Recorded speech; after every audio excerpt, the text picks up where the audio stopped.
Salam, hormatly vatandaşlar. Şu gün 2022 ýylyň 16-njy maýy men ine Viena'dan OBS ýygnagyndan size habar berýän. Şu gün sizin bilişiňiz ýaly şu ýerde Viena'da OBS konferensiýasy boldy. Şu konferensiýada 2 günler şu gün 16-syna we 17-sine demokratik institutlaryň, demokratiýaň ösüşi boýunça demokratiýa garşy görüşýänleriň ýa-ni we demokratiýaň Orta Aziýada, Ýewropada, bütün dünýäde demokratiýa garşy dören problemler boýunça gepleşikler boldy. Ýa şu birinji günde men size hasabat bereyim. Biz esasy parlament döwletleriň parlamentlary näme etdiler, şu parlamentler şuňky ýagdaýda demokratiýa üçin nähili ýol bilen gitmeli, nähili işler alyp barmaly, şu barada gepleşikler boldy. Şu barada ýa-ni ara alınıp maslahatlaşyldy. O ýerde Ukraina boýunça, o ýerde beýleki Rossiýa boýunça, Orta Aziýa boýunça köp hili materiallar boldy. Ine şu ýerde de biz Türkmenistan boýunça da materiallar berdik. Şu OBS-ýe Türkmenistanda parlamentiň nähili işleýişi we Türkmenistan parlamenti hiç hili demokratik institutlara meňden demokratik hereketler eden diýen zatlar biz düşündirdik. Inni bir belli geçişim ba, size bir aýtjaklarym ba. Birinji bilen parlament döwletlerde demokratik institutyň esasy organy bolýar.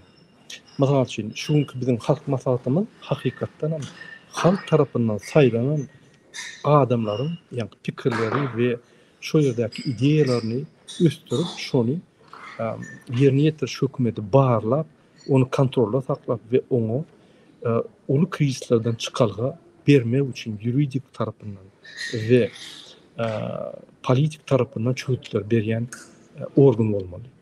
Ýöne sizin bilişiňiz ýaly biz ýa-ki Berdimuhammedow ol parlament organy demokratik institutdan öz hususy ýa-ki mellerini öz hususy institutuna döretdiler. Näme men beýle ýaly? Ünsveriň hökümet guruluşyna 3 sany ýa-ni hökümet guruluş şahalary bardy. Birinji ýerine ýetirýän hökümet, ikinji parlament, ýa-ni kanun çykarjy hökümet, üçünji hem ýokary sudlar. Ine Berdimuhammedow ýerine ýetirýän hökümetiň ýolbaşçysy, prezidenti, birinji ministri, howpsuzlyk geňeşiniň ýolbaşçysyny hemmetini özüne aldy. Öz ogluny bellemekde howpsuzlyk geňeşiniň ýolbaşçysyny özüne aldy. Parlamentiň ýolbaşçysyny, halk geňeşiniň ýolbaşçysyny özüne aldy. Ýene şo şahatdan we ýokary sudy prezidenta ýa-ni boýuna gidip onam öz berdi. Diýmek Türkmenistanyň 3 sany guruluş, hökümet guruluş şahatyny özüne aldy. Inni şu Berdimuhammedow häzirki dünýäde gelýän problemalara jogap bermek üçin öz görüşüp bilmänsiň, öz ogluny prezident edip ýa-ki bellidi de ýerine ýetirýän hökümete goýdy. Ünsverim 30 ýyllar şular 9 ýyl konstitusiýany ütgedip biziň parlamentimiz diýişde hiç sada yaramayan diňe diktatoryň aýýanlaryny edýän organy döretdiler. Prezident wezipeni we birinji ministr wezipeni ýa-ni ýerine ýetirýän wezipeler hem olar diňe bir adama işleyen organ döretdiler. Ine men häzir şu ýerde biziň Türk kardeşlerimiz OBS oturan soň zal taýýarlaýar. Size görkezýän ine şu zal ine şu ýerde ýygnap geçildi. Ine şu ýerde ünsveriň hemme OBS gatnaşan döwletleriň ine hemme nemeleri bardyr, baýlaklar bardyr ine.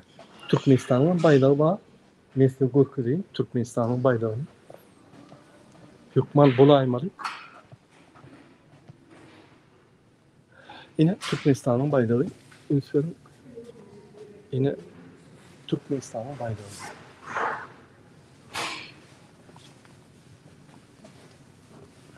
Ine Türkmenistanyň şuly dara diýişdi. Şuňa adyna OBS diýilýär.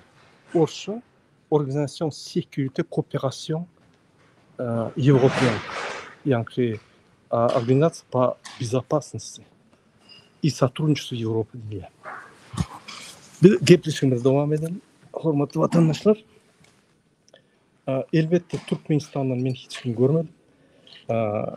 Hükümet tarafından diyeceğimde. Bu gelmedi, bulmasa olur sonra verirlerdi. Yine şuraya OBS'nin plaşatkalarında biz Türkmenistan'ın maglumatları, bol geçen rahattır. Hem rahat düşündürüp, şöyle, misal için Avrupa Parlamenti'nin orunmasarı, beylik parlamentlerin yolbaşçıları, Avrupa Parlamenti'nin komitetlerin iş yerleri bir topar adamla katnaştı ve şuraya materyalı verildi. Türkmenistan boyunca. Şuraya biz umum demokratik halkara plaşatkalarına, meydançalarına Türkmenistan problemalarını düşündürüp biz yine Türkmenistan'ın yadayına ettiler. Ondan sonra şu demokratik halkara institutlar oluyor. OBS'nin bir topar komitetler var. Bidişik diye Varşava'da yerleşen adam haklarını koruyan ve demokratiyanı üstüreyen organizm var Varşava'da. Bunun Avrupa'da köp organizmler var. Yine şöyle öz arasında maslahatlaşıp ya Türkmenistan'a batış ediliyor ya Türkmenistan'dan halkara kol çekilen dokumentlerin esasına cevabı çağırıyor. Onun dışında Amerikan vekiller verdi yine nesip olsa ertimen guruşu olurlar. Olur Amerika devletinin OBS'de yürüyüşte seyredici hükmünde представитель hükmünde ve seyredici hükmünde verdi. Men olurlar guruşu olan Türkmenistan verdi. Biz hareketler ediyor duramda. Hareketler halkara kurumlarda gidip dur sebebi bir yerde de görüşmeli ve halkara kurumlarda da görüşmeli. Şunun için yine şunki geçirilen OBS'nin neticesi ne oldu? Parlamentlerin, devletlerin parlamentlerin halkı üstürmek için ve yurtta demokratik institutları güçlendirmek için en esası kurulmak oluyor ve şu yerdeki problemler olunca buluşuluyor. Haçanla bir Türkmenistan'a seyrettik. Türkmenistan'da ne demokratik institutlar kaldı. O demokratik institutların yine surat kaldı, öldürüyor. Türkmenistan'da ne hakiki gраждан cemiyet kaldı. Türkmenistan'da gраждан cemiyeti bulmak için o yerde cemiyet kurmaları olmalı. Türkmenistan'ın cemiyet aktivistleri olmalı. Türkmenistan'da adamlar adat söyleyip bilmeli, hareket edip bilmeli. Adat mass medya olmalı, metbuat olmalı ve adat hükmünde öz fikirlerini aydıp yığınaklar köçede manifestler, partiyaslar olmalı. Onun dışından Türkmenistan'da beyleki demokratik institutlar olmalı. Yine şunun hiç hayta işlerini angarda dursun. Onun dışından yine demokratiya karşı Türkmenistan'da görüş atmak. O demek mi? Otur, haçanla palistiyse otur sana verekmiş ol. Neyme sana şu yaşayışınım inni köp mü diyenine sen haçan hakkın koranda yine şol demokratiya karşı hareketliğine ve düğünün demokratik devletinin siyasetine doğru eden konstitusiya doğru eden şolardan basılmalı.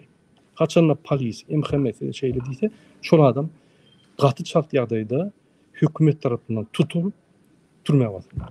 Bunu hükümet eden son men şunun hükümet tarafından propaganda yürüdülüyor ve görkezmeler veriliyor demokratiya karşı olur. Yine men şu şartları düşündüren şu oldu. Bizde mümkünçilik yok. Bizde görüşmek için hiç instrumentler yok. Bizde görüşmek için halkımız korkulup masalarına batış ediliyor. Bizde görüşmek için köçe çıkan iki adamı işte eyyem polis alıp gidiyor, eyyem emkime bağışlan iyiliğine düşüp sen alıp gidiyor. Bizde arada yatsan ardana terdilen ok. Bizde korrupsiya ösen sebebi Türkmenistan'ın içinde korrupsiya karşı görüşen cemiyet yok. Prezident hiç sırada görülen ok, terdi vermelen ok, İksan Berdimuhamedov olara vaktam yok. Bira rally edip maşin sürmeli, at çapmalı, beyliksem iti bilen gezmeli. Yine şu iki adam bizim paveskamızı çözüyor, bizim ıkbalımızı çözüyor. O ne doğru? Men näçe demokratiya bütün dünyada yeňer diýen, näçe demokratiya hökman Türkmenistan gerek. Demokratiya bolanma, demokratiya sözi ýadymyzdan çykan. Halkyň özü ýurdy dolandyrýar diýdi. Ine näçe parlament ýa-ni milli geňeş, halk maslahaty, meclis, halktan saýlanan adamlar bolmaly. Ýöne halktan saýlanmaýar. Ol adamlar nimeden Berdimuhammedowa wepaly we şonuň siýasatyny ýürüdip biljek ýallaklar goşunyň adamlar. Men şoň üçin biz bu zatlary ýok diýmeli. Bizimni bütün dünýä ösün döwletleri goşulmaly. Şoň üçin şol konferensiýada Türkmenistan ýaly ýygalyk, Türkmenistan ýaly öz halkynyň haklaryny tiýlamaýan, hormat goýmaýan, konstitusiýa goýmaýan döwlet ýok. Biz birinji. Bizden soň Russiýa geldi. Ine şu zatlary men size aýdyp geçek boldum şuňky geçirilen ýygnakda. Ertirem ýygnak, ertir 3 san sessiýa bolýar. Şu ýerde men çykyşlarym bolar. Nesip bolsa we biz hökümaty uratda Türkmen halkynyň ýagdaýyny, Türkmenistanda haklaryň bozulýanlygyny, demokratik institutlaryň, demokratik prinsiplaryň düýünün bozulýanlyklaryny aýdady. Korrupsiýa diňe bir instrument var şoň görüşüp biljek we şonu ýeňip biljek ol demokratiýa, ol halkyň döwlet dolandyrýaşy. O diýmek näme? Halktan çykan adamlar, o sowet, hekim, etrap, vilayet, şäher, meclisiň ýolbaşçy, agdalar hemme zat halktan saýlan halkyň adamlar bolmaly. Ine şonuň üçin men sesimi eşitmeýän bärde ýani nime diýip duran halktan adamlar bolmaly. Şoň üçin hormatly watandaşlar ýagdaýlar şeýle.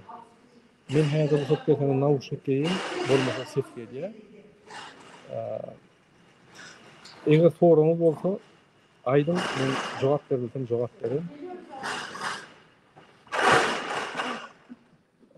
Şunun bilen men efirimi gutarýan, soňrak ýene çykyp efire.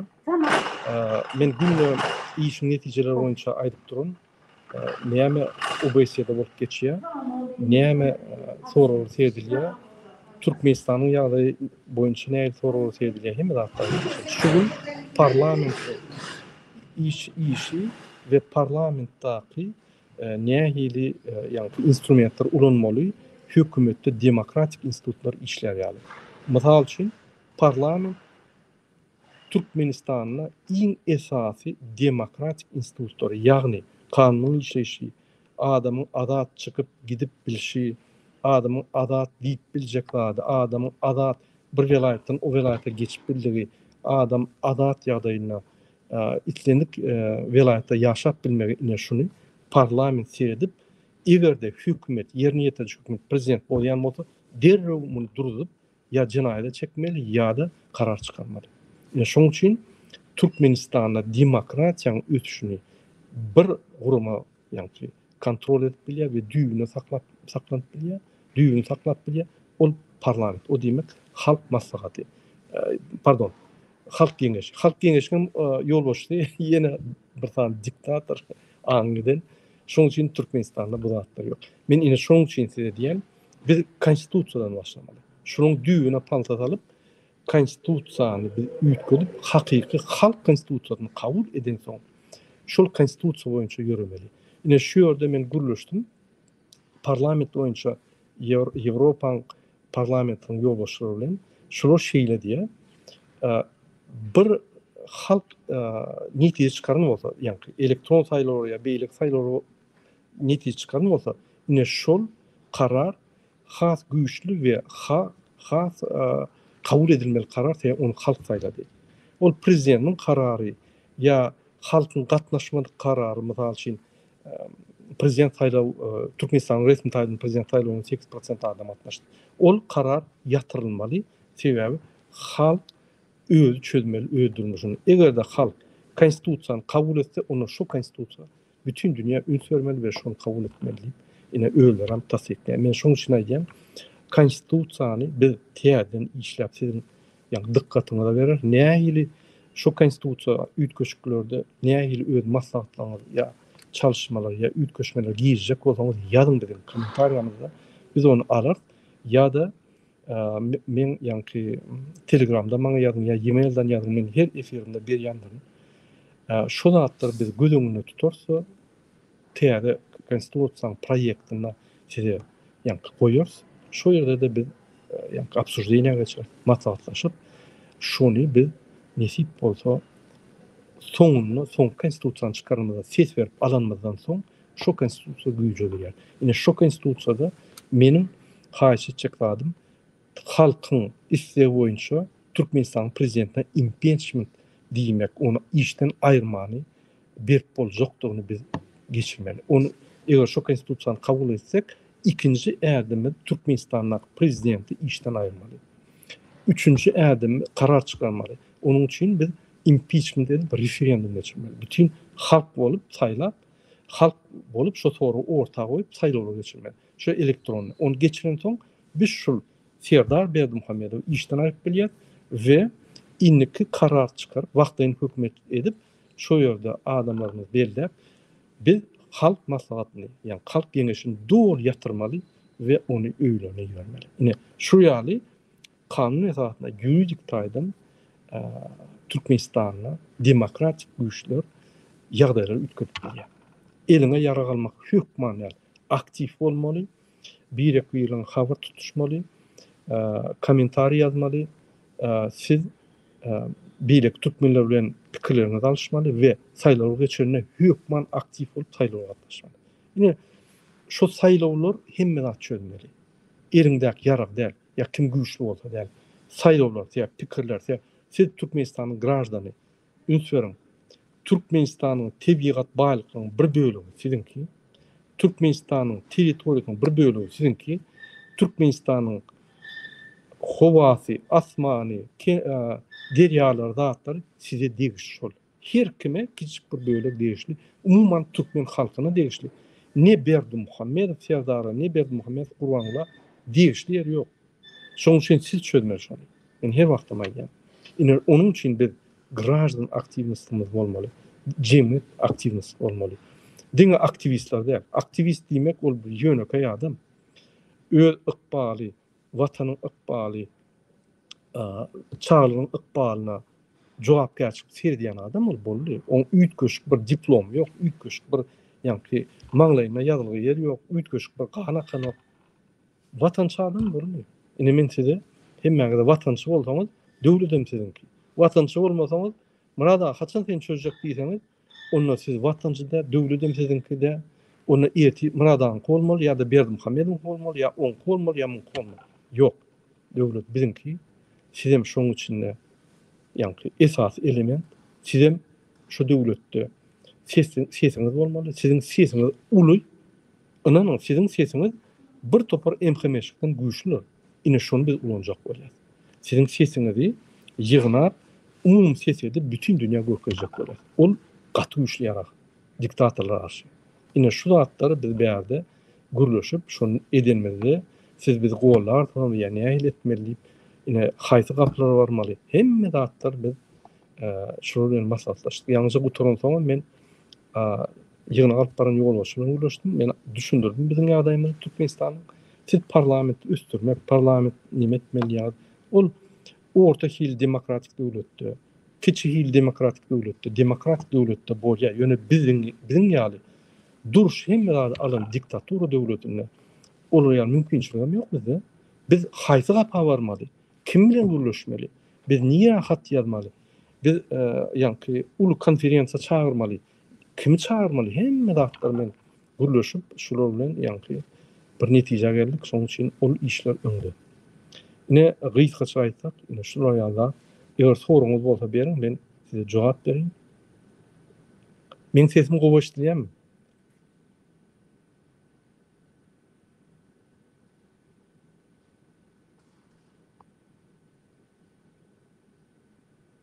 Aýal gyýlaryň problemalaryny aýtdym men ýalňyza, şu ýaly karar çykardy.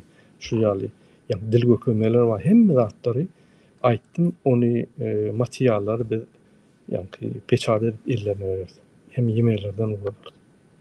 Hökman aýtdym. Başga soruňyz bolmasa, onda şunuň bilen men efirimi utarýan. Hemmeňize jan salyp, birinji bilen arzu edýän we Türkmenistan gurulyp dur. Pikir etmeýän opozisiýa boş işat edenok biz etmeli zatlar edip gelýär. Bizim etjek zadymyz bir ul möçberde bir zat. Ol bir gün bolanok. Ýöneticiniň kömeginde. Videony paýlaşyň. Bir ekibiniň guruluşyň inni watan bilen bolun. Watana gaýtjak bolsaňyz, watan bilen bolun. Watanda näme bolýan bolsa derli ýaýradyň. İçinden daşından içine gaýrat edin. İçindäki adamlara da aktiwrak bolun diýip düşündüm. Sağ bolun, indiki gepeşikler çekdi. Vena'dan seninle Murat var.